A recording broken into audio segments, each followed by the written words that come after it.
836 ईस्वी का समय।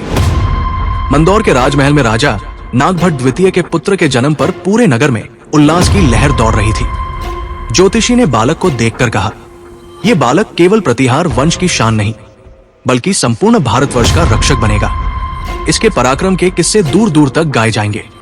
बालक का नाम मिहिर भोज रखा गया। बचपन से ही उसमें साहस और नेतृत्व की अद्भुत झलक थी।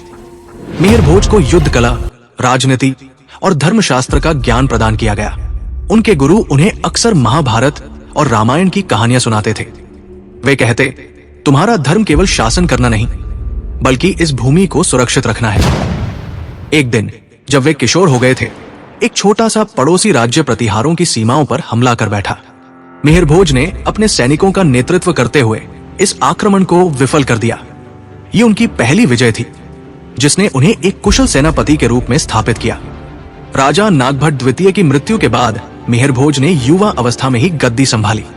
उनके शासनकाल की शुरुआत चुनौतियों से भरी थी। उत्तर पश्चिम में अरब आक्रमणकारियों की बढ़ती शक्ति, दक्षिण में राष्ट्रकूट साम्राज्य का विस्तार, पूर्व में पाल वंश का वर्चस्व। मिहिर भोज ने सबसे पहले अपनी सेना को संगठित किया और राज्य के भीतर स्थिरता स्थापित की। कन्नौज, जो उत्तर भारत का सांस्कृतिक और राजनीतिक केंद्र था, 3 शक्तिशाली साम्राज्यों के बीच संघर्ष का केंद्र बन गया। मिहिर भोज ने इसे अपने अधिकार में लेने का निश्चय किया।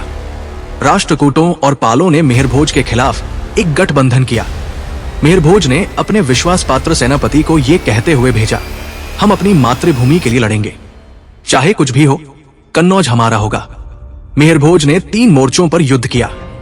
पहली मोर्चा की मुख्य सेना ने राष्ट्रकूटों को सीधे चुनौती दी। दूसरे मोर्चे के एक दल ने गुप्त रास्तों से पाल सेना पर आक्रमण किया और तीसरे दल ने कन्नौज की दीवारों को भेदने का प्रयास किया। 45 दिनों की घेराबंदी और भीषण लड़ाई के बाद कन्नौज पर मिहिर भोज का अधिकार हो गया। उन्होंने कन्नौज को अपनी राजधानी बनाते हुए इसे सांस्कृतिक और प्रशासनिक केंद्र के रूप में स्थापित किया। 8वीं शताब्दी से लेकर 10वीं शताब्दी तक अरब आक्रमणकारियों ने भारत पर बार बार हमले किए। सिंध पर कब्जा कर चुकने के बाद अरबों का उद्देश्य भारतीय उपमहाद्वीप की संपत्तियों और धार्मिक स्थलों को लूटना और इस्लामी शासन को पूरे भारत में स्थापित करना था। सिंध की विजय के बाद अरबों की नजर मुल्तान और उससे सटे क्षेत्रों पर थी। ये क्षेत्र न केवल आर्थिक दृष्टि से महत्वपूर्ण थे, बल्कि हिंदू और जैन धर्म के सांस्कृतिक केंद्र भी थे।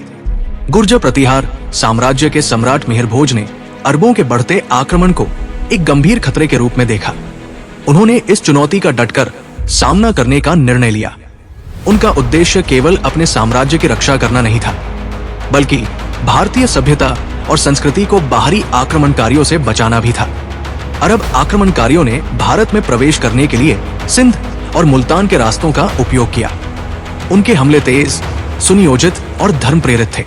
उनके पास कुशल घुड़सवार सेना, मजबूत धनुर्धारी और लोहे के हथियारों का भंडार था। सिंध के तत्कालीन शासक को हराने के बाद अरबों ने मुल्तान और राजस्थान की ओर अपना ध्यान केंद्रित किया। उनकी रणनीति थी भारतीय राजाओं को आपस में लड़ाना और कमजोर बनाना, जिससे उन्हें किसी एक शक्तिशाली प्रतिद्वंद्वी का सामना न करना पड़े।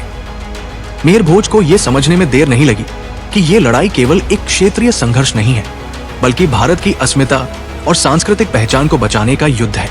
मिहिर भोज ने युद्ध से पहले गहन रणनीतिक तैयारी की। उन्होंने न केवल अपनी सेना को मजबूत किया, बल्कि अपने सहयोगी राज्यों के साथ भी एक मजबूत गठबंधन बनाया। मालवा, कन्नौज और कश्मीर के शासकों से गठबंधन करने के बाद मिहिर भोज ने एक विशाल संयुक्त सेना का गठन किया। उन्होंने अपने सैनिकों को न केवल युद्ध कला में प्रशिक्षित किया, बल्कि उन्हें प्रेरित भी किया कि ये युद्ध केवल भूमि के लिए नहीं, बल्कि धर्म और संस्कृति की रक्षा के लिए है। मिहिर भोज ने अरब सेना की गतिविधियों पर नजर रखने के लिए एक मजबूत खुफिया तंत्र तैयार किया। उन्होंने अरबों की सेना के मार्ग, उनकी संख्या और उनकी रणनीति के बारे में जानकारी जुटाई। इसके साथ ही उन्होंने सिंध और मुल्तान के इलाकों में अपनी गुप्तचरों की टीम भेजी, जिन्होंने अरबों के कमजोर बिंदुओं का पता लगाया। मिहिर भोज ने अपनी सीमाओं पर किलेबंदी की और रसद का भंडार तैयार किया। उन्होंने सुनिश्चित किया कि उनके सैनिकों को युद्ध के दौरान खाने पीने की कमी न हो। अरब आक्रमणकारियों ने राजस्थान के रेगिस्तानी इलाकों से होते हुए गुर्जर प्रतिहार साम्राज्य में प्रवेश करने की कोशिश की। मिहिर भोज ने अपनी सेना को 3 भागों में विभाजित किया। पहला दल दुश्मन को सीधे टक्कर देने के लिए आगे बढ़ा, दूसरा दल दुश्मन की आपूर्ति और रसद को काटने के लिए तैनात किया गया और तीसरा दल घेराबंदी की योजना के लिए तैयार रहा। राजस्थान के थार क्षेत्र में पहला बड़ा युद्ध हुआ। यहाँ मिहिर भोज की सेना ने अपनी वीरता और रणनीति का प्रदर्शन किया। दुश्मन को रेगिस्तान के कठिन भौगोलिक हालात से जूझना पड़ा, जबकि मिहिर भोज की सेना ने इसका फायदा उठाते हुए उन पर बार बार छापे मारे। इस युद्ध में अरब सेना बुरी तरह पराजित हुई और उन्हें पीछे हटने पर मजबूर होना पड़ा। अरबों ने मुल्तान से एक बड़ी सेना जुटाकर फिर से हमला किया। ये सेना पहले की तुलना में अधिक संगठित और आक्रामक थी। उनका उद्देश्य मुल्तान को मजबूत किलेबंदी के रूप में उपयोग करके मिहिर भोज की सेना को पराजित करना था। मिहिर भोज ने इस बार एक निर्णायक रणनीति अपनाई। उन्होंने पहले मुल्तान की बाहरी सीमाओं पर अरब सेना को घेरने का प्रयास किया। उनकी सेना ने दुश्मन को एक लंबे घेराबंदी युद्ध में उलझा दिया, जिससे दुश्मन की रसद और समर्थन ठप हो गया। मुल्तान के दुर्ग के भीतर अरबों ने अपने सैनिकों को आखिरी तक लड़ने का आदेश दिया, लेकिन मिहिर भोज की सेना ने दुर्ग पर ऐसा घातक आक्रमण किया कि दुश्मन के सैनिक टूट गए। उन्होंने दुर्ग के दरवाजों को तोड़कर भीतर प्रवेश किया और दुश्मन की मुख्य ताकत को नष्ट कर दिया।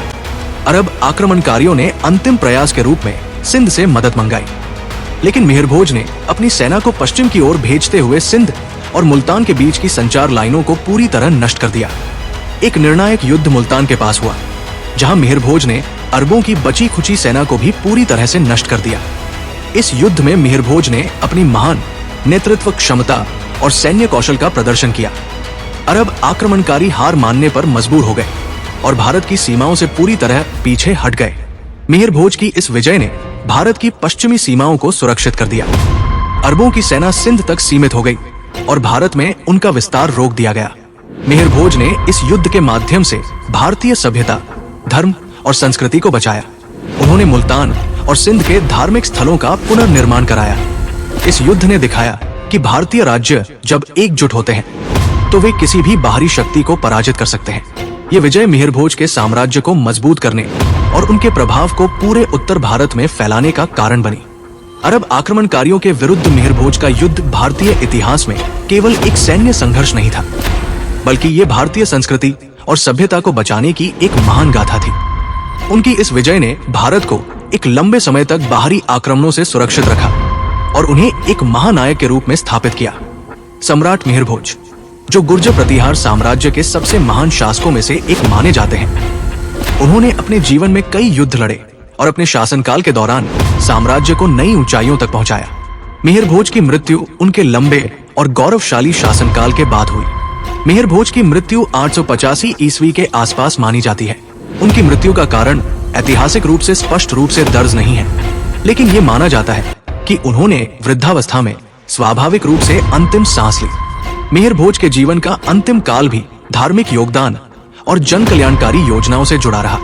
वो विष्णु के परम भक्त थे और उन्हें आदिल राजा या आदि वराह के रूप में जाना जाता है। उनकी मृत्यु के बाद भी उनके योगदान और उनकी स्मृति को भारत के विभिन्न भागों में पूजनीय माना गया। धन्यवाद।